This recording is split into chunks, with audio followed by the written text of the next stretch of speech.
Tax दिया, mobile phone खरीदा, tax दिया, रिचार्ज किया, टैक्स दिया, डेटा लिया तब टैक्स दिया, बिजली ली फिर टैक्स दिया, घर लिया टैक्स दिया, टीवी फ्रिज आदि लिए टैक्स दिया, कार ली टैक्स दिया, पेट्रोल लिया फिर टैक्स दिया, सर्विस करवाई टैक्स दिया, रोड पर चला फिर भी टैक्स दिया, टोल पर फिर टैक्स दिया, लाइसेंस बनवाया टैक्स दिया, गलती की तो टैक्स दिया, रेस्टोरेंट में खाना खाया तो टैक्स दिया, पार्किंग का टैक्स दिया, पानी लिया उस पर टैक्स दिया, राशन खरीदा उस पर भी टैक्स दिया, कपड़े जूते किताबें ली उस पर भी टैक्स दिया, टॉयलेट गया उस पर भी टैक्स दिया, दवाई ली तो भी टैक्स दिया, गैस ली टैक्स दिया, सैकड़ों और चीजें ली और टैक्स दिया, कहीं फीस दी, कहीं बिल, कहीं ब्याज दिया, कहीं जुर्माने के नाम पर तो कहीं रिश्वत के नाम पर पैसे देने ही पड़े। ये सब ड्रामे के बाद गलती से सेविंग में बचा लिया तो फिर टैक्स दिया। सारी उम्र काम करने के बाद कोई सोशल सिक्योरिटी नहीं, कोई पेंशन नहीं, 5 साल के MP MLA रहते तो बात और थी, कोई मेडिकल सुविधा भी नहीं, बच्चों के लिए अच्छे स्कूल नहीं, पब्लिक ट्रांसपोर्ट नहीं,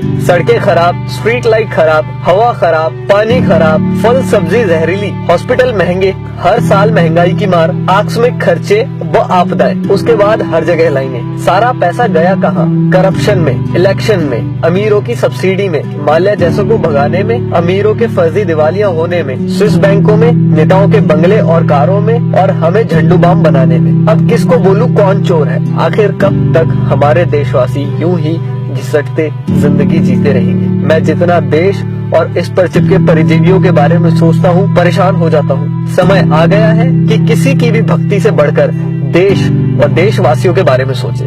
प्लीज इस वीडियो को शेयर करके देश के हर नागरिक तक पहुंचाएं। धन्यवाद।